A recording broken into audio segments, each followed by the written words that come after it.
Oke, apakah suara saya sudah terdengar? Sudah. Iya, jelas, Nak. Silakan. Oke. Sebelumnya, Assalamualaikum warahmatullahi wabarakatuh. Selamat siang semuanya. Yang terhormat, Ibu Dr. Happy Karlina Marjo, MPD Kons, selaku dosen mata kuliah Landasan Pendidikan, serta teman-teman sekalian, terima kasih atas kehadiran pada sesi presentasi hari ini. Pada kesempatan ini, saya dan rekan-rekan saya dari kelompok 8 akan membahas materi tentang sejarah pendidikan. Sebelum masuk ke pembahasan, ada beberapa anggota kelompok saya.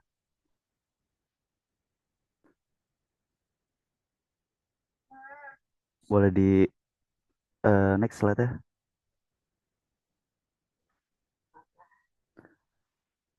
Dan adapun kelompok dari yang anggota dari kelompok 8 yaitu saya sendiri Muhammad Ardana Cipta, yang kedua ada Putri Hasnatasya, yang ketiga ada Salwa Nabila, yang keempat ada Syabania Ramiza, yang kelima ada Zaskia Trihapsari.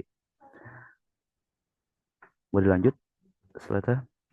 Dan ada pun pokok pembahasan dari materi kelompok 8 yaitu sejarah pendidikan dunia. Dalam sejarah pendidikan dunia kita akan membahas beberapa zaman-zaman yang ada di sejarah pendidikan dunia yaitu zaman realisme, yang kedua zaman rasionalisme, yang ketiga zaman naturalisme, yang keempat zaman developmentalisme, yang kelima ada nasionalisme, yang keenam ada zaman liberalisme, positivisme, dan individualisme. Yang ketujuh ada zaman sosialisme. Dan pembahasan yang kedua yaitu ada sejarah pendidikan Indonesia. Yang pertama yaitu ada masa prakemerdekaan. Prakemerdekaan kita akan membahas yang pertama yaitu ada pendidikan masa pendudukan Belanda. Yang kedua ada pendidikan masa pendudukan Jepang. Yang ketiga ada pendidikan NU dan Muhammadiyah. Yang keempat ada Ins Kayu Tanam dan Taman Siswa. Yang kelima ada pendidikan Kristen dan Katolik dan pendidikan Hindu-Buddha. Selanjutnya yaitu ada masa kemerdekaan. Kita akan membahas yang pertama yaitu ada Orde Lama, yang kedua ada Orde Baru dan Pembangunan, yang ketiga ada Orde Reformasi.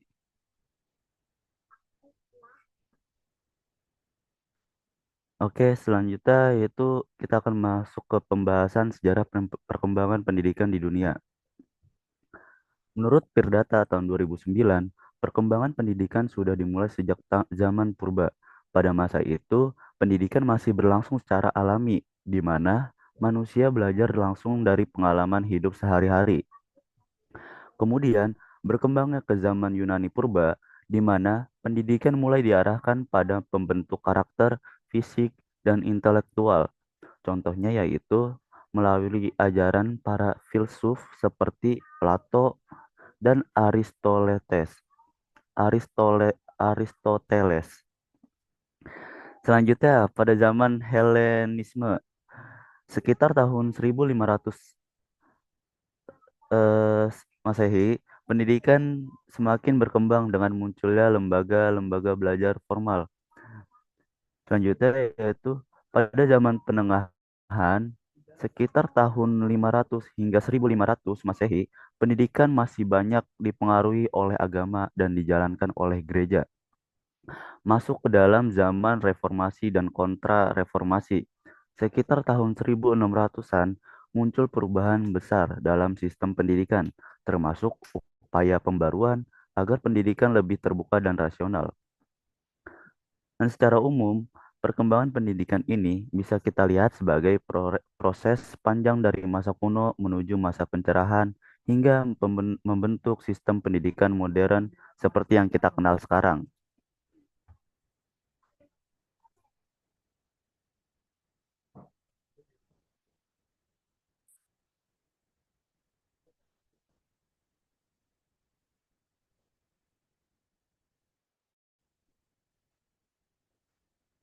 Oke, boleh di next slide ya.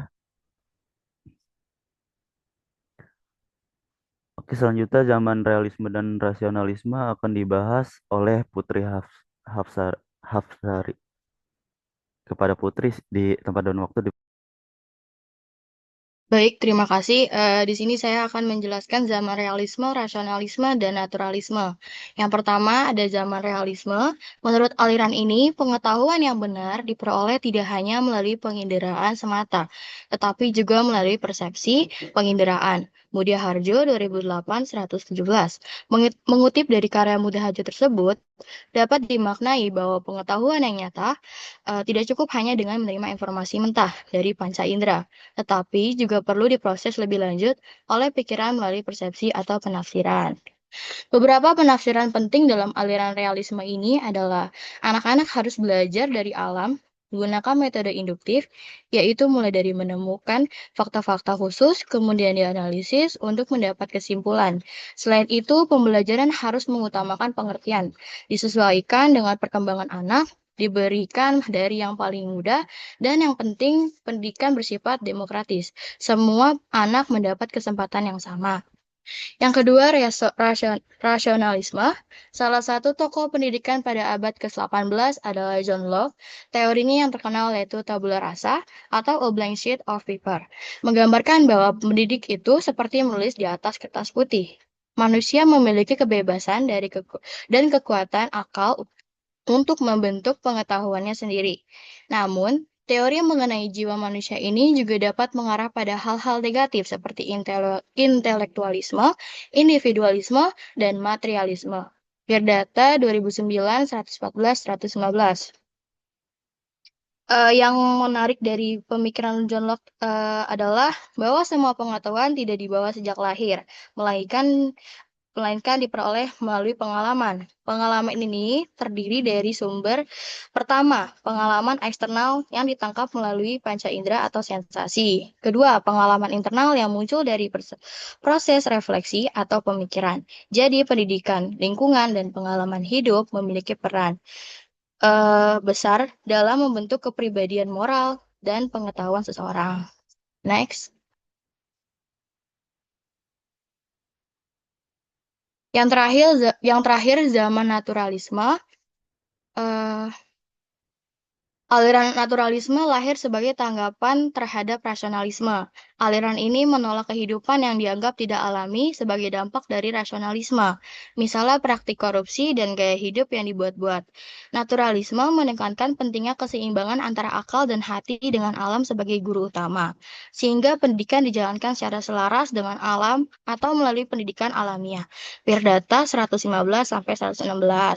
Dalam aliran ini, pendidikan dipandang harus berlangsung secara alamiah, selaras dengan perkembangan peserta didik, serta menyeimbangkan kekuatan akal dan hati.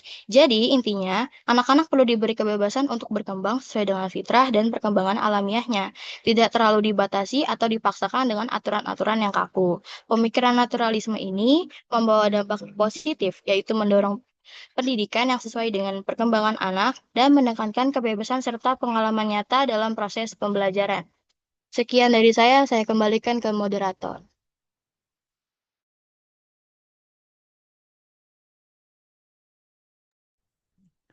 Oke, untuk selanjutnya akan dibahas oleh Zaskia. Pada Zaskia, pada waktu dipersilakan. Baik, terima kasih. Sekarang saya akan menjelaskan tentang zaman developmentalisme dan nasionalisme. Yang pertama ada developmentalisme. Pada abad ke-19 berkembang suatu aliran pendidikan yang dikenal sebagai gerakan psikologis dalam pendidikan. Aliran ini memandang pendidikan sebagai proses perkembangan jiwa, sehingga setiap anak harus dididik sesuai dengan tahap pertumbuhannya. Nah, konsep utama pendidikan dalam aliran ini yaitu mengaktualisasikan potensi anak secara menyeluruh, membentuk kepribadian yang harmonis, dan meningkatkan derajat sosial manusia. Jadi artinya pendidikan ini dipandang sebagai sarana untuk memperbaiki kehidupan individu sekaligus masyarakat. Tokoh-tokoh penting dari aliran ini yaitu Johann Heinrich Pestalozzi, Johann Friedrich Herbert, dan lainnya. Selanjutnya ada zaman nasionalisme. Aliran nasionalisme dalam pendidikan muncul pada abad ke-19 sebagai respon terhadap situasi politik dan sosial pada masa itu. Tujuannya adalah membentuk patriot-patriot bangsa yang memiliki kecintaan terhadap tanah air serta mampu mempertahankan negara dari ancaman imperialisme. Konsep pendidikan yang diusung oleh aliran ini adalah menjaga, memperkuat, dan mempertinggi kedudukan negara. Tokoh-tokoh yang berperan penting dalam aliran ini yaitu La Cattolais di Perancis, Fichte di Jerman, dan Thomas Jefferson di Amerika Serikat. Tetapi walaupun aliran ini memberikan kontribusi besar dalam menumbuhkan rasa nasionalisme dan semangat patriotisme, aliran ini juga memiliki dampak negatif. Karena jika rasa nasionalisme yang berlebihan itu dapat berubah menjadi chauvinisme, yaitu kecintaan terhadap tanah air secara berlebihan dan menempatkan bangsa sendiri di atas bangsa lain. Nah, pandangan semacam ini yang menyebabkan konflik antar negara dan pecahnya Perang Dunia. Boleh slide selanjutnya?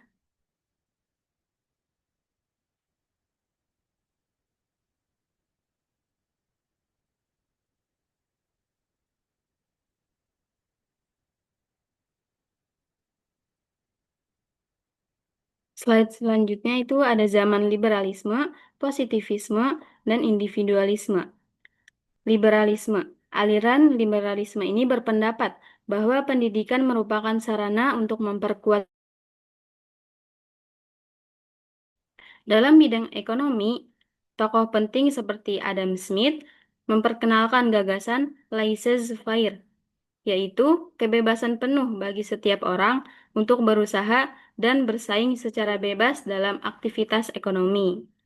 Aliran ini menempatkan pengetahuan sebagai sumber kekuasaan, yang artinya siapa yang lebih berpengetahuan dianggap lebih berhak untuk memegang kendali atau untuk memimpin. Selanjutnya ada zaman positivisme.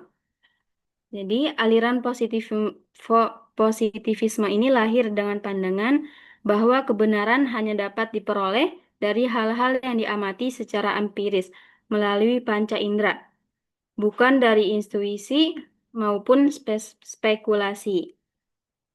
Nah, positivisme ini berusaha menjadikan ilmu pengetahuan sebagai dasar utama dalam memahami realitas sehingga kepercayaan terhadap hal-hal metafisis termasuk agama itu cenderung melemah. Nah, tokoh dalam aliran ini yaitu Auguste Comte menurut Perdata 2009-121. Selanjutnya ada individualisme.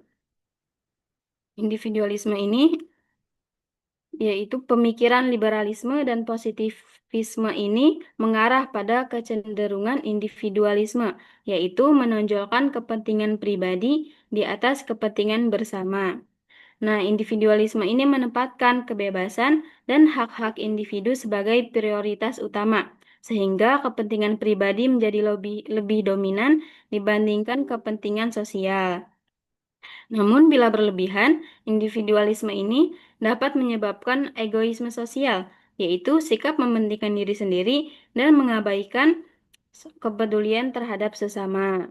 Nah, hal ini menjadi salah satu dampak dari berkembangnya aliran liberalisme yang menekankan kebebasan individu secara berlebihan. Sekian dari saya kembalikan kepada moderator. Oke, terima kasih Zaskia. Oke, untuk pembahasan selanjutnya yang akan dibahas oleh Salwa. Pada Salwa, dipersilakan. Oke, baik, terima kasih. Jadi, di sini saya akan melanjutkan pembahasan mengenai perkembangan aliran atau pemikiran dalam sejarah pendidikan di dunia. Salah satunya itu adalah aliran sosialisme, di mana aliran sosialisme ini muncul pada awal abad ke-20 sebagai reaksi terhadap aliran-aliran sebelumnya, seperti liberalisme, positivisme, dan individualisme. Jadi, kalau aliran sebelumnya cenderung menekankan pada kebebasan individu dan pencapaian pribadi, sosialisme ini justru menekankan bahwa pendidikan itu harus memperhatikan kepentingan masyarakat secara menyeluruh. Artinya, pendidikan tidak hanya membuat seseorang pintar untuk dirinya sendiri, tapi juga berguna bagi masyarakat dan lingkungannya. Adapun tokoh-tokoh penting dari aliran ini diantaranya itu adalah Paul Nathorp dan George Kirstensteiner di Jerman, serta John Dewey di Amerika Serikat. Untuk slide selanjutnya, saya kembalikan kepada moderator.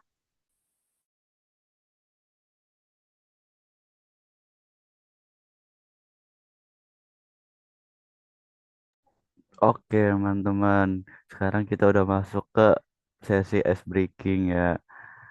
Oke, untuk eh, sistemnya ya kayak biasa. Nanti ada soal. Terus untuk kalian yang tahu jawabannya, silakan untuk di raise hand. Oke, bisa di next aja. Langsung kita masuk ke soalnya. Oke, teman-teman. Zaman apa yang mengalirkan perkembangan jiwa? Zaman apa yang mengajarkan aliran perkembangan jiwa? Ayo, apa tuh kira-kira teman-teman? Di sini ada clue-nya tuh, awalan D. Ada berapa kata tuh? Ada 17 kata, teman-teman. Tahu jawabannya? Oke, di saya udah ada Rengganis nih. Rengganis Naila Syafa. Oke, boleh Rengganis silakan dinyalakan mic-nya. Jawabannya developmentalisme. Developmentalisme. Kira-kira benar gak nih teman-teman? Oke, kita langsung cek aja ya jawabannya. Bener. Oh, gila, keren, keren, keren. Kita give applause dulu ya teman-teman. Oke, untuk selanjutnya nih, kita next aja langsung ke soal yang kedua. Oke nih, soal kedua. Zaman apa yang mengarah kepentingan pribadi? Oke, bisa di raise hand teman-teman yang tahu jawabannya. Oke, udah ada langsung. Boleh silakan Kansa, Sabita. Jawabannya individualisme. Individualisme. Bener gak nih ya kira-kira teman-teman? Boleh aja kita langsung lihat jawabannya. Ya, bener. Keren, keren, keren. Kita give applause dulu ya teman-teman. Oke, boleh dilanjut ke pertanyaan yang ketiga. Zaman apa yang menekankan kepentingan pribadi serta mengabadikan aspek sosial? Apa tuh kira-kira? Oh, udah ada langsung nih. Langsung cepet banget nih. Boleh, Nur Fitri silakan yang lagi di puncak. Oke, ayo. Jawabannya sosialisme. Sosialisme. Bener gak kira-kira tuh? Langsung aja kita cek jawabannya. Jeng, jeng, jeng, jeng, jeng, jeng. Bener, zaman sosialisme. Yeay. Oke, kita selanjutnya. Apakah masih ada pertanyaannya? Oh, sayang sekali. Sesi ice breaking kita udah sampai di sini dulu ya, teman-teman. Kita belajar lagi ya.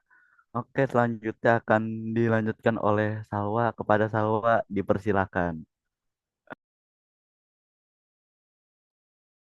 Oke, izin lanjut. Jadi pada slide ini kita akan masuk ke pembahasan mengenai sistem pendidikan masa pendudukan Belanda.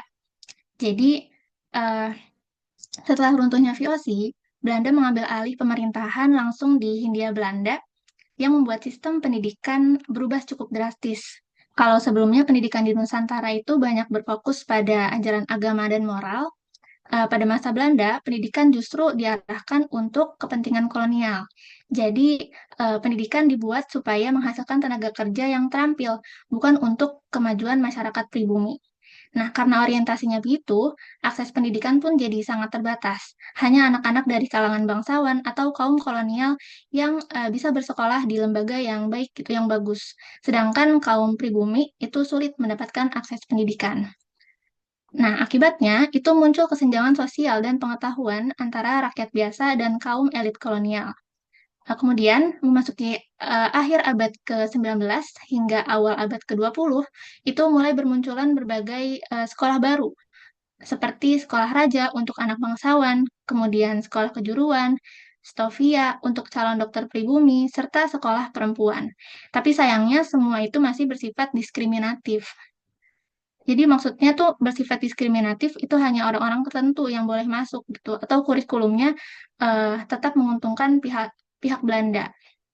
Nah, karena ketidakadilan tersebut, beberapa tokoh bangsa kemudian mendirikan lembaga pendidikan alternatif seperti Taman Siswa itu oleh Ki Hajar Dewantara, kemudian Muhammadiyah oleh Kiai Haji Ahmad Dahlan, Ma'arif, dan sekolah Islam lainnya. Lembaga-lembaga ini yang nantinya itu menjadi dasar lahirnya generasi terpelajar dan nasionalis yang berperan penting dalam perjuangan kemerdekaan Indonesia.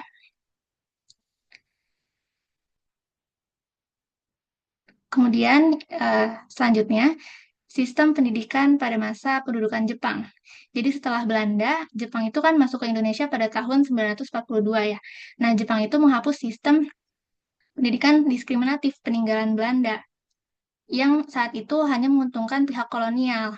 Jadi Jepang menghapus sistem diskriminatif tersebut awalnya itu sekilas terlihat lebih adil karena semua golongan masyarakat itu bisa bersekolah. Tapi sebenarnya tujuannya itu bukan benar-benar untuk mencerdaskan bangsa, melainkan untuk mendukung kepentingan perang Jepang saat itu. Nah, struktur pendidikannya pada saat masa pendudukan Jepang itu terdiri dari sekolah rakyat, kemudian SMP selama 3 tahun, dan SMT atau sekolah menengah tinggi juga 3 tahun. Selain itu, juga ada sekolah-sekolah kejuruan seperti pertukangan, kemudian teknik, pelayaran, dan kedokteran, yang semuanya itu diarahkan eh, untuk kepentingan perang Jepang gitu. Nah, pada masa pendudukan Jepang ini, bahasa Indonesia itu dijadikan bahasa pengantar utama, sedangkan bahasa Jepang menjadi bahasa kedua. Hal ini membuat rakyat Indonesia semakin terbiasa menggunakan bahasanya sendiri, dan secara tidak langsung itu menumbuhkan rasa nasionalisme. Tapi di sisi lain, itu tujuannya tetap sama, bahwa pendidikan itu tetap untuk kepentingan Jepang gitu. Nah, jadi selain itu, banyak pemuda Indonesia juga dijadikan romusa atau tenaga kerja paksa yang dilatih menjadi tentara untuk membantu Jepang dalam perang. Jadi, meskipun pendidikannya di sini lebih terbuka, itu isinya justru diarahkan untuk mencetak buruh kasar dan prajurit, bukan untuk membentuk generasi yang cerdas dan membangun bangsa. Selanjutnya saya kembalikan kepada moderator. Terima kasih.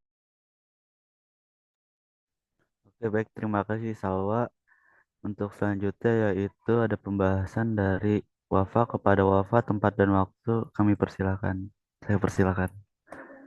Ya, terima kasih moderator atas kesempatannya. Oke, jadi di sini saya akan membahas lembaga-lembaga pendidikan yang sempat disinggung sama Salwa tadi. Yang pertama itu ada pendidikan NU atau Nahdlatul Ulama. Jadi Nahdlatul Ulama ini adalah organisasi keagamaan yang memiliki peran penting dalam dunia pendidikan di Indonesia ya. Nah, NU ini sudah aktif di bidang pendidikan sejak tahun 1926, di mana itu tahun berdirinya NU, melalui pendirian pesantren dan madrasah. Nah, lalu menurut Laude Ida, pesantren yang menjadi basis dari pendidikan NU berfokus pada pengajaran ajaran Ahlus Sunnah wal Jamaah atau bisa disingkat Aswaja dengan metode tradisional seperti pengulangan dan hafalan. Nah, selain itu pendidikan NU juga memiliki prinsip berdikari atau mandiri, yaitu al-i'timad ala nafsi dan bermasyarakat, yaitu fil ijtimaiyah. Nah, artinya pendidikan ini tuh dijalankan secara mandiri dengan dukungan dari masyarakat sekitar. Selanjutnya ada pendidikan Muhammadiyah. Nah, pendidikan Muhammadiyah ini menggabungkan ilmu agama Islam dengan ilmu umum atau ilmu modern, sehingga pelajarannya bersifat seimbang dan saling melengkapi. Nah, Muhammadiyah ini juga memandang bahwa kehidupan agama dan pendidikan itu tidak bisa dipisahkan. Nah, pendidikan Muhammadiyah ini mulai dirintis atau mulai berkembang sejak tahun 1911 oleh Kiai Haji Ahmad Dahlan sebagai pendiri dari Muhammadiyah bersama murid-muridnya dengan mendirikan Madrasah Ibtidaiyah Diniyah Islamiyah atau yang setara dengan sekolah dasar gitu.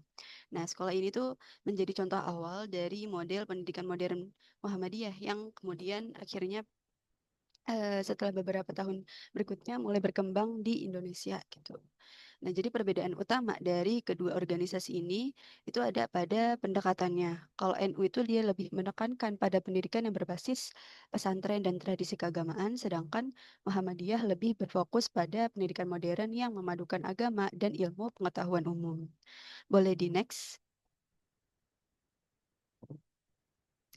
Oke, selanjutnya itu ada lembaga INS Kayu Tanam. Nah, INS Kayu Tanam atau Indonesisch Netherlands School.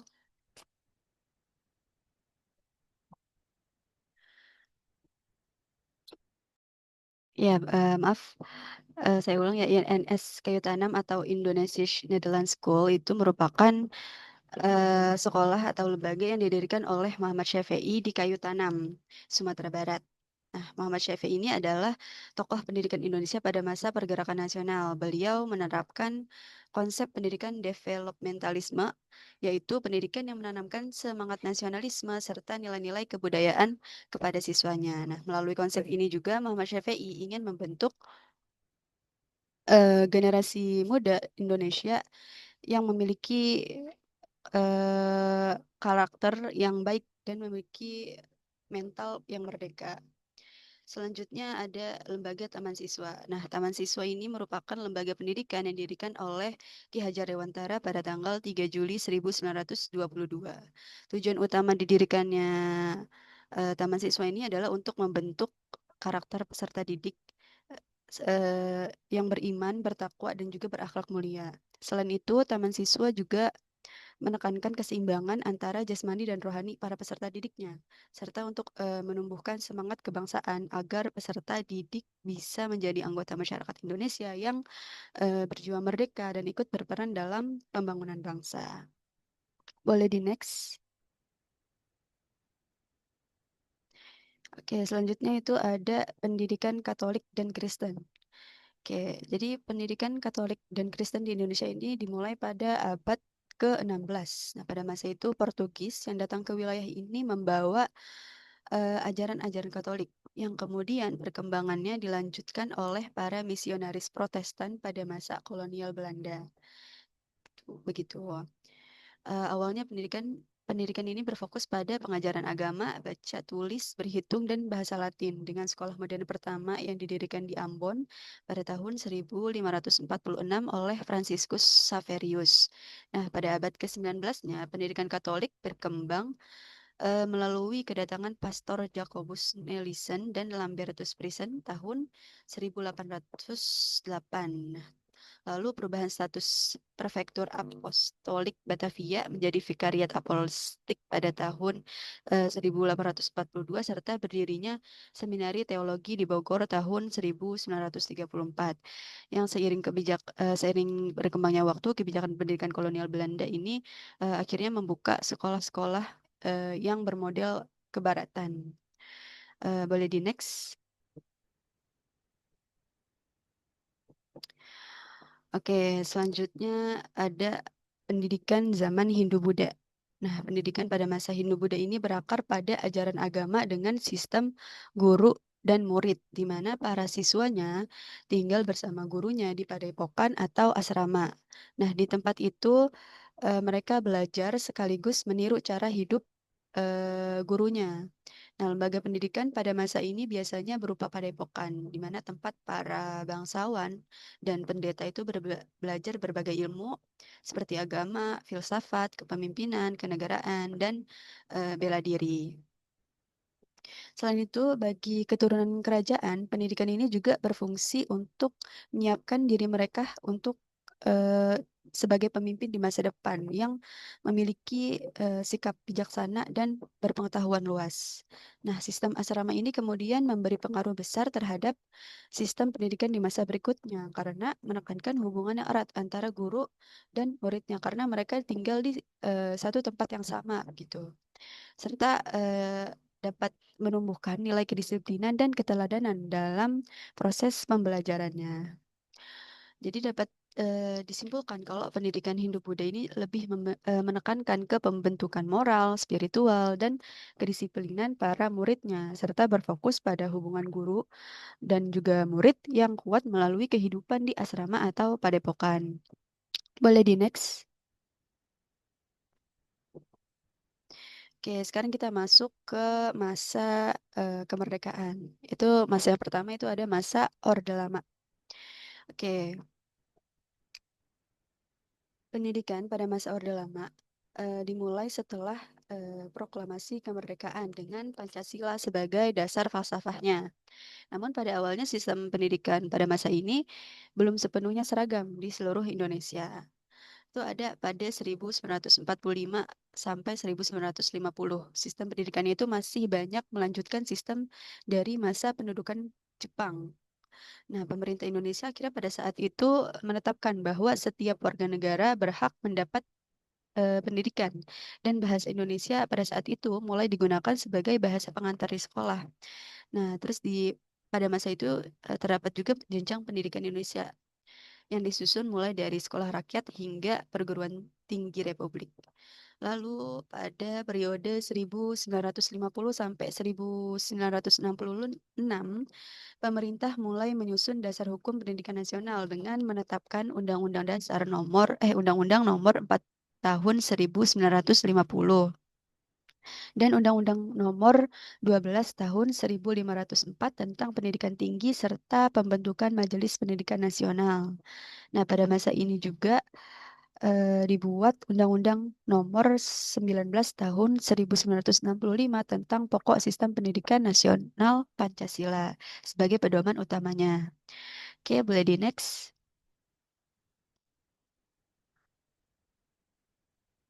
Nah, selanjutnya ada masa Orde Baru atau masa pembangunan. Oke, pada masa ini pendidikan digunakan sebagai alat pembangunan nasional dan penggerak pemerintahan, yang fokus utamanya itu untuk meningkatkan mutu manusia Indonesia yang beriman, bertakwa, dan produktif. Nah, pendidikan pada masa ini menerapkan beberapa kurikulum penting.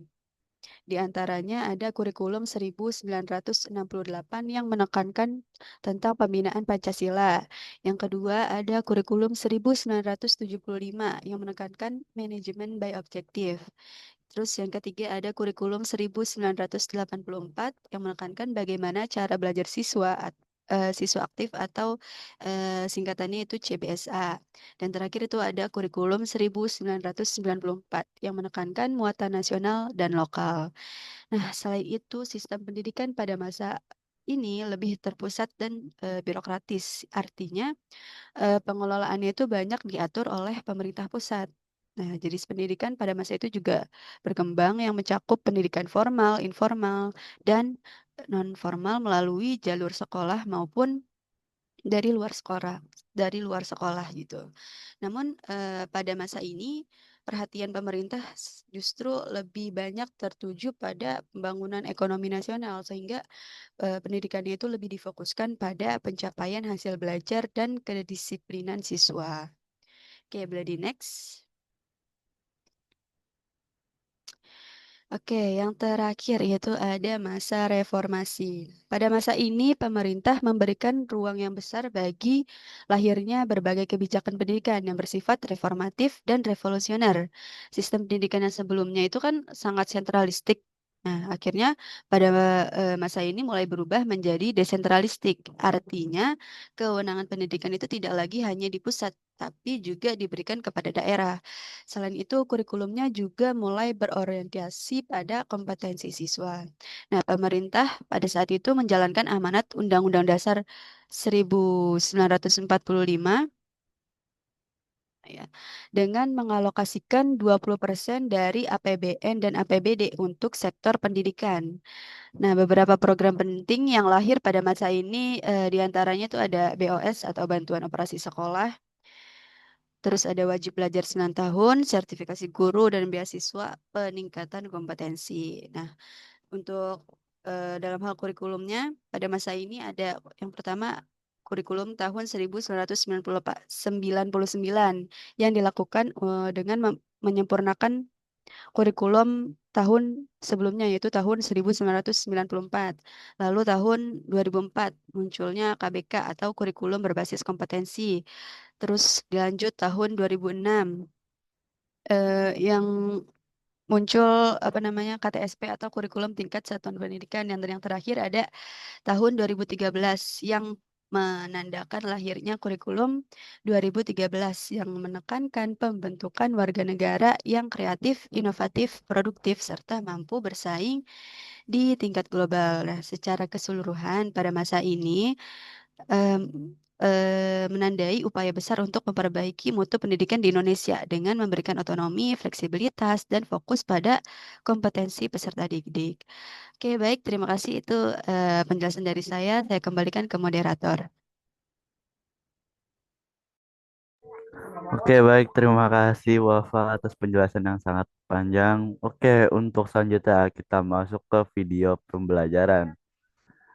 Oke, boleh silakan kepada operator ditayangkan video pembelajarannya.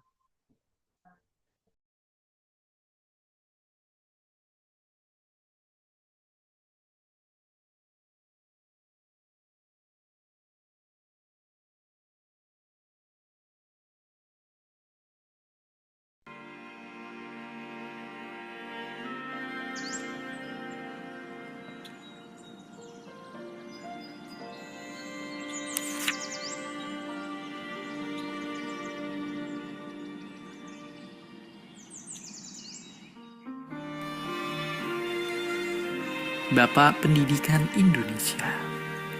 Sebutan yang akan terus dilekatkan kepada seorang pendidik bersahaja yang rela melepas jubah kebangsawanannya agar bisa berbaur dan merakyat. Tapi jarang kita tahu, sebelum menggagas filosofi pendidikan kita, beliau memulai langkahnya sebagai seorang aktivis, pejuang, dan wartawan cerdas dan tajam dalam mengkritik penjajahan. Dialah Ki Hajar Dewantara. Terakhir di keluarga bangsawan dengan nama Raden Mas Suwardi Suryaningrat. Ia lahir dengan tubuh yang sedikit berbeda. Sampai-sampai sang ayah memberikan nama pena yang lucu buatnya. Namun menurut sahabat sang ayah, bentuk fisik inilah yang menandakan sang bayi yang akan berpengaruh besar nantinya. Sebagai seorang bangsawan muda, Suwardi kecil memiliki hak istimewa yang tidak dimiliki anak lainnya. Lalu di masa remaja, beliau pun mendapatkan kesempatan untuk bersekolah dokter di Batavia secara cuma-cuma. Namun dikarenakan tubuh yang sakit-sakitan, beliau harus tidak naik kelas dan dicabut beasiswanya.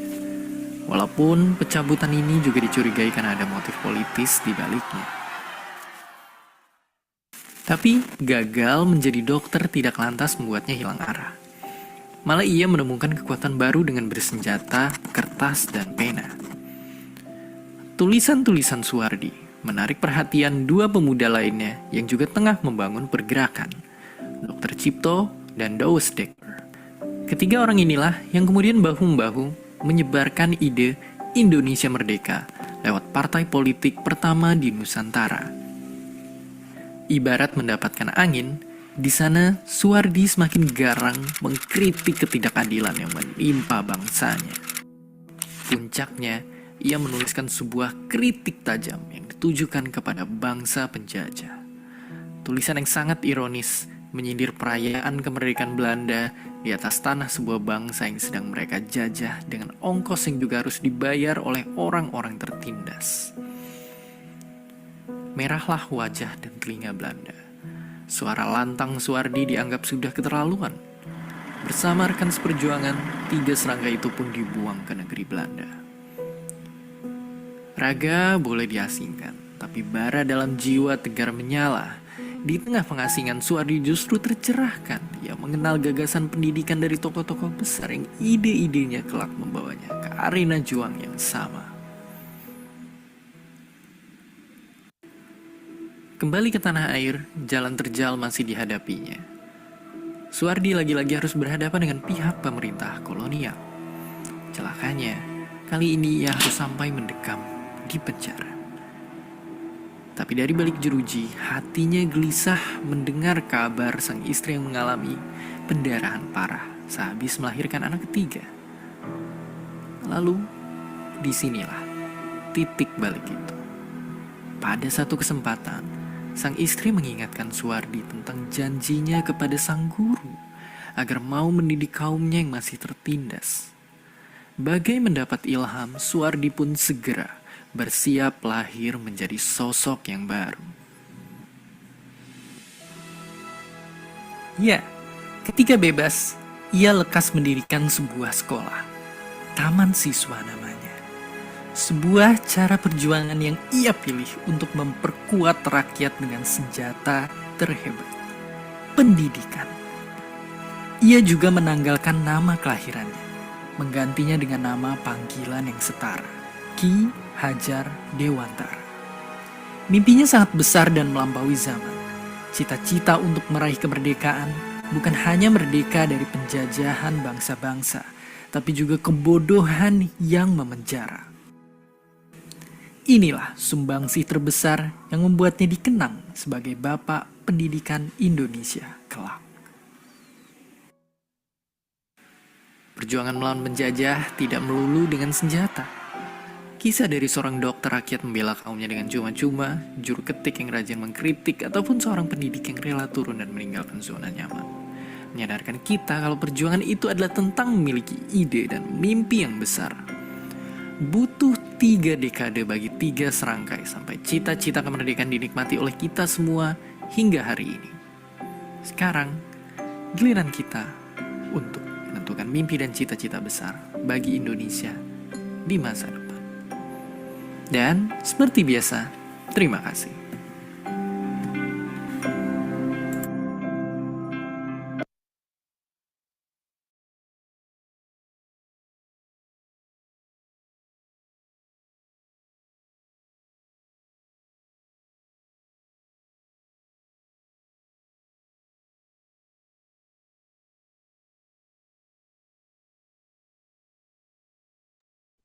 Ya, jadi dari pembelajaran tadi ada Bapak Ki Hajar Dewantara, yaitu Bapak Pendidikan Indonesia. Nah, itu tentang strategi pergerakan nasional, karena Ki Hajar Dewantara adalah salah satu tokoh kunci yang mengalami peralihan strategi dari radikal ke arah pembangunan bangsa melalui pendidikan. Dan dia juga mendirikan Taman Siswa. Taman Siswa itu tadi bukan hanya sekadar sekolah, melainkan instrumen perjuangan nasional.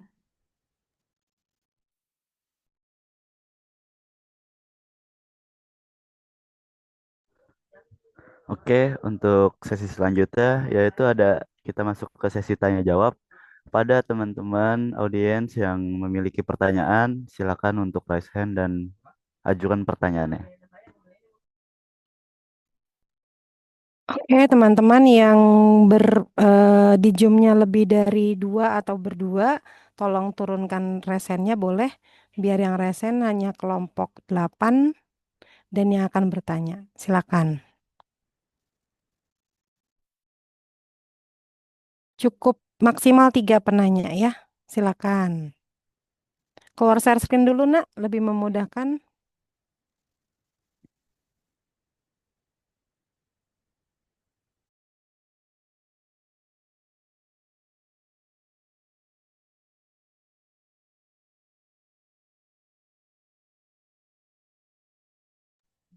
Oke, di sini di layar saya udah ada Karena Anda ada post testnya nggak?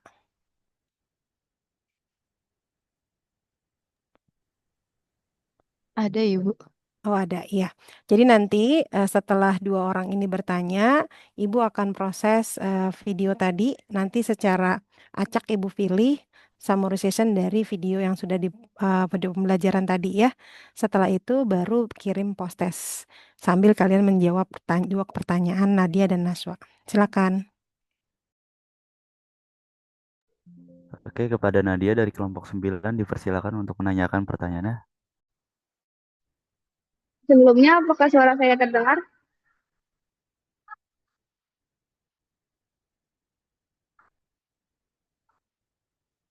Ada.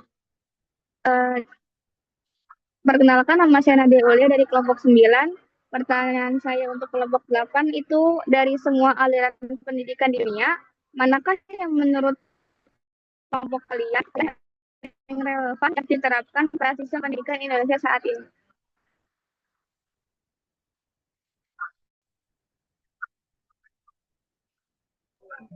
Oke, baik Nadia. Terima kasih atas pertanyaannya. Untuk selanjutnya, silakan untuk Nashwa Hernadin dari kelompok 10 untuk mengajukan pertanyaan. Baik, saya Najwa Nadine dari kelompok 10 izin bertanya.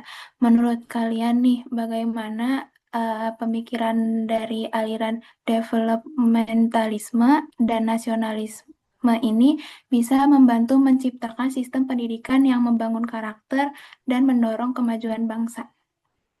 Makasih. Oke, terima kasih Naswa. Apakah ada pertanyaan lagi untuk teman-teman? Silakan untuk dirasakan saja.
Oke, penyaji masih mencari jawaban.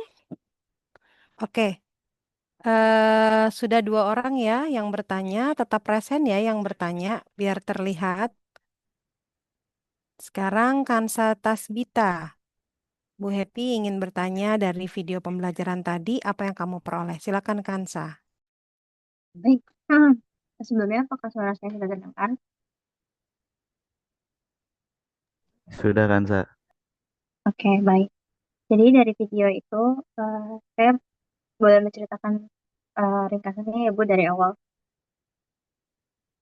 Em, jadi Ki Hajar Dewantara itu merupakan Bapak Pendidikan di Indonesia.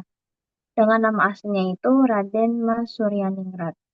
Ia itu bersekolah dokter di Sofia, tetapi sekolahnya itu dicabut karena eh, kondisi fisik yang tadi bilang buncit itu, Kak, dan juga sakit-sakitan. Tetapi juga ada beberapa aktivis politik itu. Lalu setelah dikeluarkan dari sekolah Sofia itu,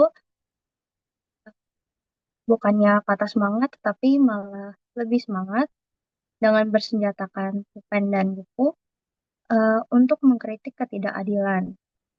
Lalu ada beberapa tokoh juga yang tertarik melihat tulisan Ki Hajar Dewantara, yaitu Dr. Cipto dan Daus Dekker. Mereka menjadi satu tim, namanya itu Tiga Serangkai.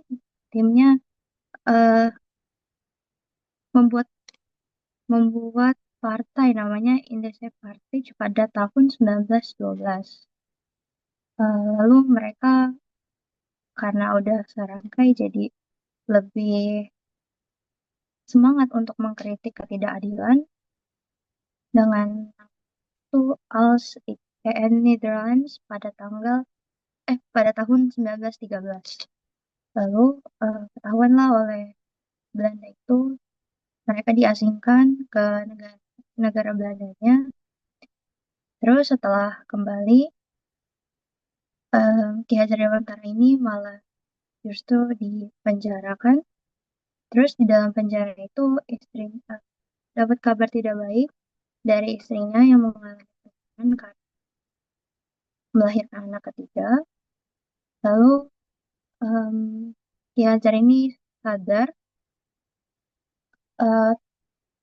menepati janjinya kepada gurunya itu untuk mendirikan Taman Siswa pada tahun 1922.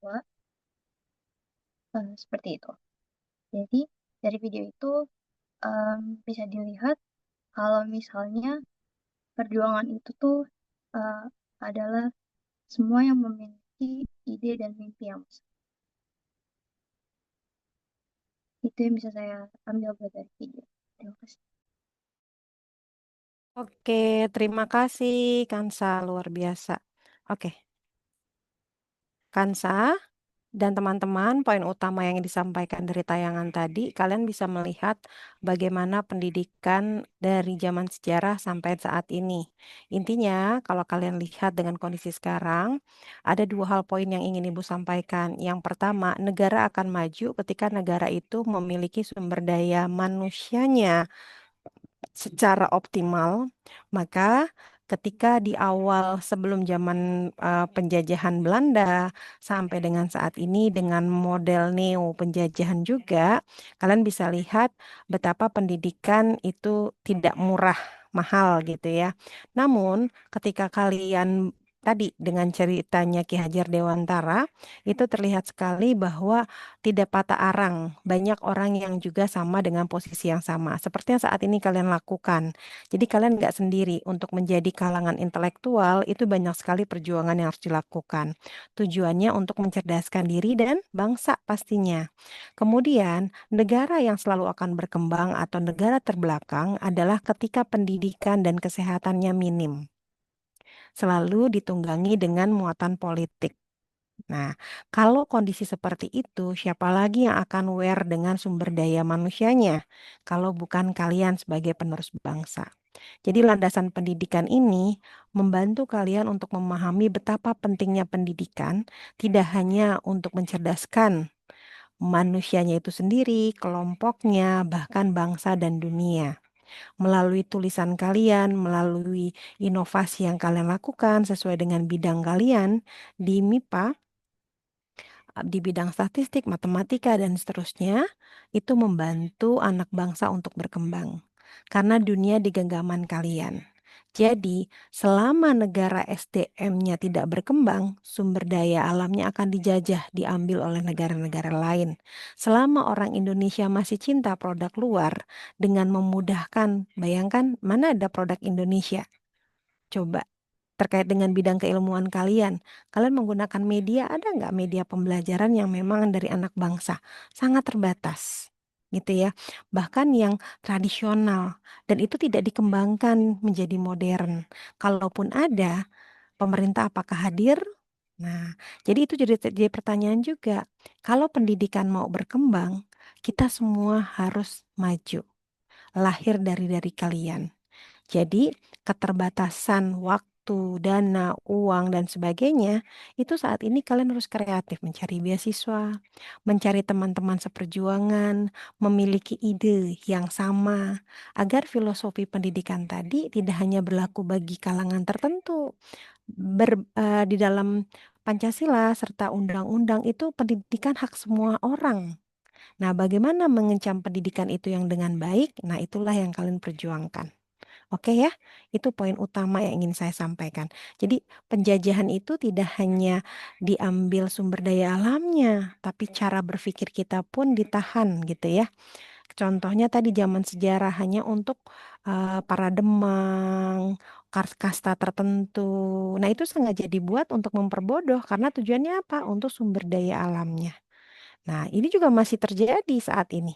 Maka kalian harus juga mawas diri bahwa model penjajahan sekarang adalah kita menggunakan produk-produk luar. Karena budaya kita sangat cinta dengan orang luar.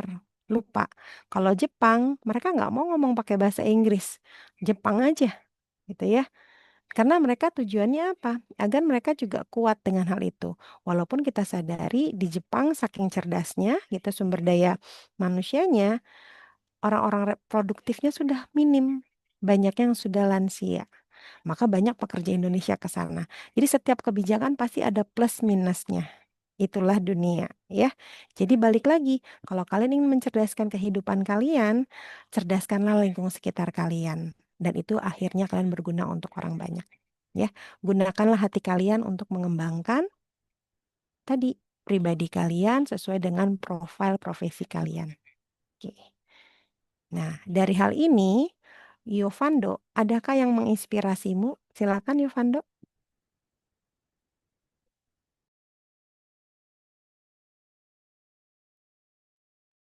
Apa ya Bu, sebelumnya inspirasi itu tokoh atau bagaimana Bu? Mungkin yang membuat kamu terinovasi, ingin melakukan sesuatu, pemikiran sesuatu terhadap dirimu atau sekitar, Hmm, tentang pembahasan baik. kelompok 8. Baik, kalau menurut saya, kan tadi penjelasan dari kelompok 8 tuh sudah jelasin bagaimana dari masa ke masa itu terdapat perbedaan nih tentang pendidikan. Contohnya itu dari kemudahan kita untuk memperoleh pendidikan. Jadi tentunya itu menginspirasi saya untuk lebih memanfaatkan fasilitas yang ada. Dengan di tahun ini ataupun di masa sekarang kan kita bisa lebih mudah nih untuk mendapatkan hak kita sebagai warga negara untuk memperoleh eh, pendidikan.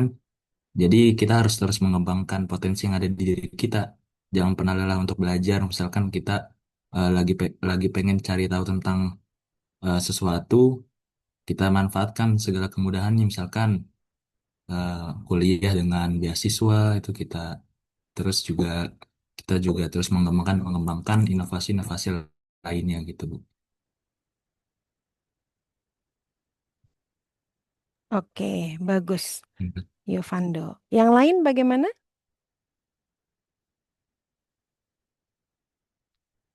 Risma? Oh, geleng-geleng apa tuh? Pahamkah? Dijawab dong, kan ada mic-nya. Iya, Bu. Iya, kalau gedek-gedek kan agak ini orang begini tuh ngerti atau nggak ngerti kan beda ya. Oke. Kelompok 8 sudah siap untuk menjawab? Sudah, Ibu. Oke, silakan. Nanti untuk post test berapa menit? 10 menit cukup atau 15? Ibu maaf, proses itu maksudnya bukan ice breaking berarti ya Ibu? Oh, berarti kelompok ini tidak ada post test tapi Iya, cuma media pembelajaran. iya Ibu. Oh, berarti tidak ada. Kalau gitu langsung jawab. Ya, silakan.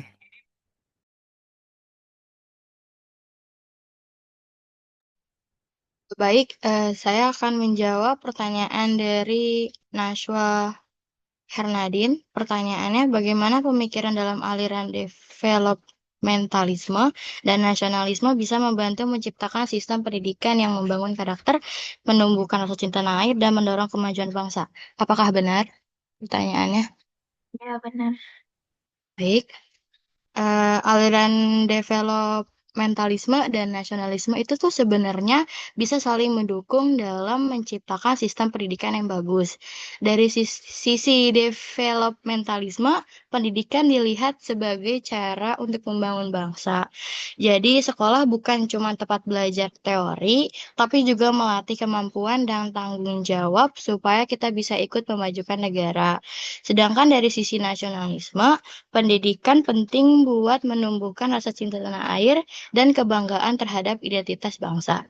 Kalau dua hal itu tuh digabungin, hasilnya bisa membentuk generasi yang bukan cuma pintar, tapi juga punya karakter kuat dan peduli sama kemajuan Indonesia. Apakah pertanyaannya terjawab?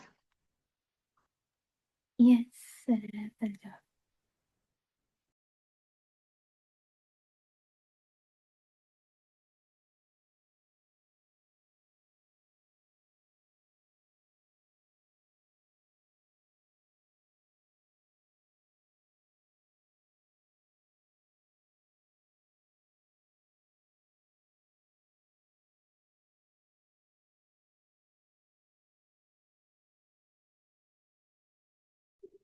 Saya akan menjawab pertanyaan dari Nadia Ulia.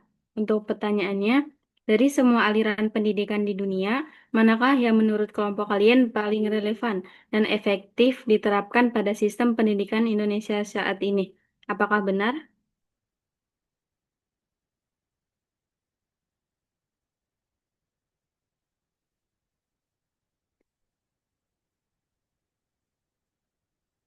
Jadi, menurut kelompok kami, aliran yang paling relevan dan efektif untuk diterapkan pada sistem pendidikan Indonesia saat ini, yaitu aliran developmentalisme. Karena aliran ini fokus pada kemajuan dan pembangunan bangsa lewat pendidikan. Jadi pendidikan itu nggak cuma jadi tempat belajar teori, tapi juga sarana untuk membentuk sumber daya manusia yang kreatif, produktif, inovatif, dan siap menghadapi perubahan zaman. Nah, dengan semangat developmentalisme ini, sekolah bisa melatih siswa supaya bisa punya keterampilan, terus punya tanggung jawab terhadap kemajuan negara, sama punya semangat untuk bekerja keras. Apakah sudah terjawab, Nadia? Iya, sudah terjawab. Terima kasih.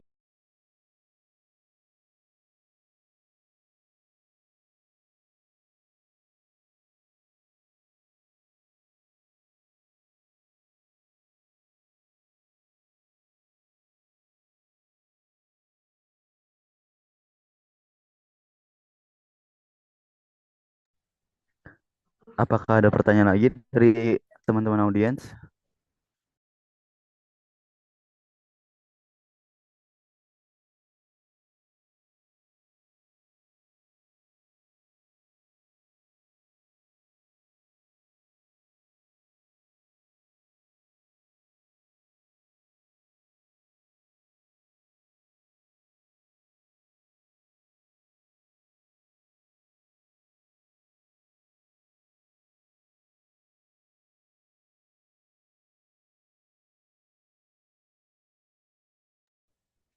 Apakah ada yang ingin bertanya lagi? Teman-teman audiens, silakan untuk langsung aja raise hand yang ingin bertanya. Tadi yang sudah dijawab, bagaimana tanggapannya? Boleh masih resen yang tadi bertanya.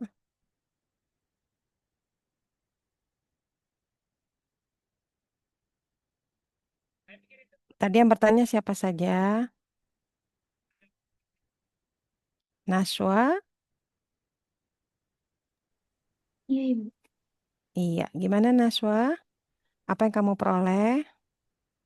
Jadi tadi aliran nepo developmentalisme itu dia itu ngajarin bukan cuma teori aja, tapi mengajarkan rasa tanggung jawab. Terus juga nasionalisme ini mengajarkan untuk menumbuhkan rasa cinta pada tanah air. Jadi keduanya ini kalau digabung bisa membangun sistem pendidikan yang dapat memajukan kemajuan bangsa. Gitu, Ibu. Jadi nepotisme itu perlu nggak? Eh, per- perlu. Nepotisme itu kan sebenarnya mengenal orang yang sebelum direkomendasikan. Dari sisi kalau misalkan beasiswa itu hak semua orang. Cuma kredibilitas, contoh, misalkan Naswa nanti melamar jadi dosen. Kemudian ada paguyuban dosennya gitu ya, dari Sabang sampai Merauke ada asosiasinya. Kemudian saya sebagai pengguna Naswa, saya bertanya dong, kan tesnya nasional nih kalau jadi pegawai negeri saat ini. Kemudian terkait kepribadian, tas komitmennya bagaimana dan seterusnya. Kalau dulu masih bisa seperti itu, kalau sekarang tidak, sudah diblok dengan aturan. Semua sistemnya digital. Nah, nepotisme itu diminimalisir. Kecuali kalau kalian kerja di industri. Belum ada tuh sistem seperti itu. Tapi ketika kredibilitas, kalau kalian suka nonton film Korea, film Cina-Cina gitu ya, pokoknya kamu tidak bisa masuk di dunia industri ini lagi. Sudah jelek namanya gitu ya. Kan biasa kalau dalam bisnis itu dimanapun bekerja pasti ada like dislike. Nah, kalau di Indonesia saat ini untuk jadi pegawai negeri itu semua tes gitu ya. Kecuali memang dia diperuntukkan untuk manajer, untuk jabatan-jabatan tertentu itu pasti dicari. Jadi nepotisme yang positif apa? Melihat kredibilitas bekerjanya. Jadi track record prestasinya. Nah, di Indonesia masih ada seperti itu untuk jabatan-jabatan strategis. Tapi kalau yang tingkatannya nasional gitu ya, internasional itu umum, semua hak.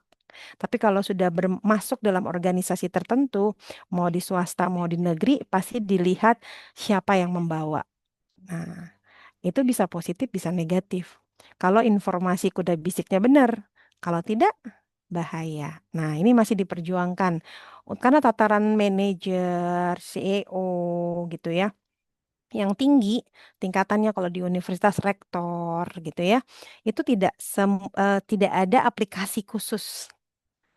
Cuma hanya ini kalau misalkan dia rektor, menteri, punya punya catatan kriminal enggak? Hanya itu saja. Dan itu ada lembaga yang memang mengecek. Tapi siapakah yang harus duduk di sana dan seterusnya. Apalagi kalau di swasta. Itu tergantung yang bawa.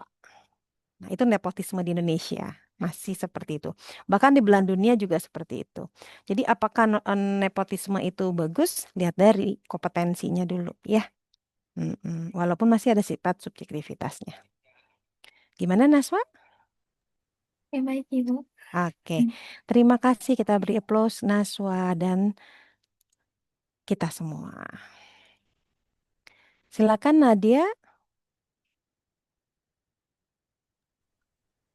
Jadi menurut kelompok 8 itu kalau pendidikan yang paling efektif dan relevan di Indonesia saat ini itu aliran yang development karena selain mengetahui tentang pengetahuannya, tetapi juga mempelajari bagaimana tanggung jawabnya.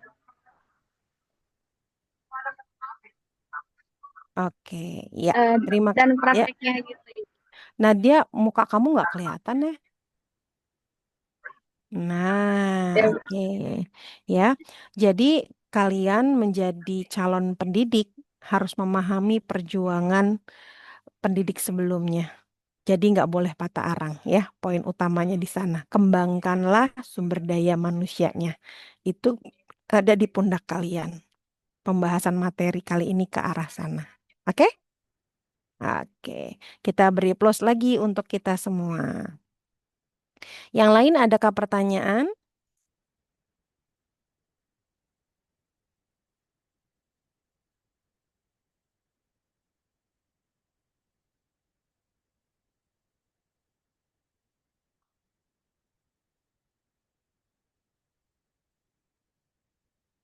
Oke. Teman-teman, sudah paham semua berarti? Oke, kalau begitu silakan kelompok penyaji untuk simpulkan materinya, masukan dari saya. Tolong dibuat tabel ya, revisi ya untuk kelompok 8 dari zaman sejarah, kemudian penjajahan berarti ya, setelah merdeka dan saat ini reformasi pendidikan, bahkan modern sekarang, mana saja bagian-bagian yang memang dari landasan pendidikan ini masih signifikan. Tadi berdasarkan diskusi kita kan tetap aja walaupun modern masih aja ada penjajahan dalam dunia pendidikan. Jadi kalian buat tabel itu sebagai ringkasan kalian ya. Paham? Ananda, Putri, Salwa, Wafa, dan Zaskia? Paham, Ibu. Oke, ya. Adapun nilai dari saya, teman-teman yang lain harus semangat ya, kelompok ini sangat pasif gitu. Kalau udah bahas mengenai pendidikan harusnya kalian bisa cerita, saya jadi guru kayak gimana nanti ya Bu kalau kondisinya seperti ini, apalagi saat ini kemarin ada pemboman di sekolah, apa yang harus saya lakukan sebagai pendidik. Saya sih berharapnya diskusinya menarik ke sana gitu ya. Mungkin sudah lelah gitu jam ini, jam ngantuk. Nilai dari saya untuk kelompok ini adalah 83. Mengapa 83? Karena keaktifan kelasnya tidak terlihat. Jadi pertemuan berikutnya tolong teman-teman lebih aktif ya, agar kelompok yang presentasi pun lebih termotivasi untuk diskusi. Oke. Kelompok 8 ada pertanyaan?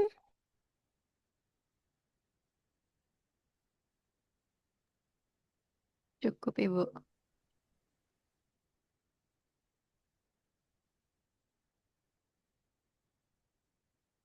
Ya. Jadi teman-teman itu yang sangat penting ya dilakukan ya. Oke, terima kasih. Silakan simpulkan. Setelah itu kita tutup perkuliahan kita.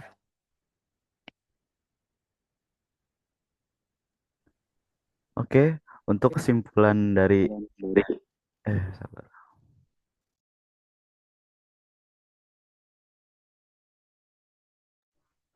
Oke, untuk kesimpulan dari presentasi kelompok kita yaitu sejarah pendidikan menunjukkan bahwa pendidik selalu berkembang sesuai dengan perubahan sosial, budaya, politik, dan ekonomi.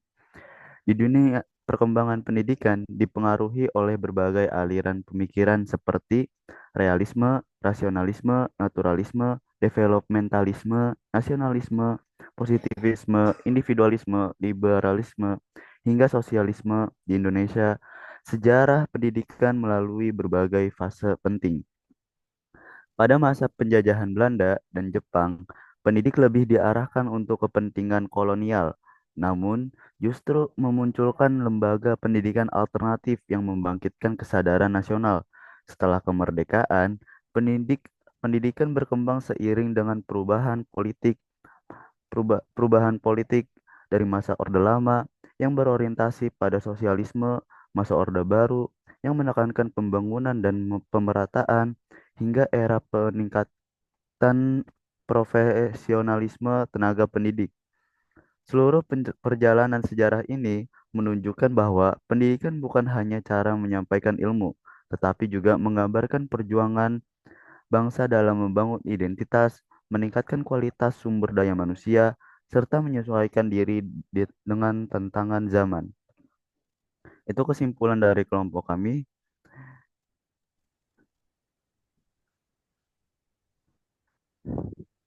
Dan ada pun daftar pustaka yang kita dapatkan untuk materi kita. Dan ini dosen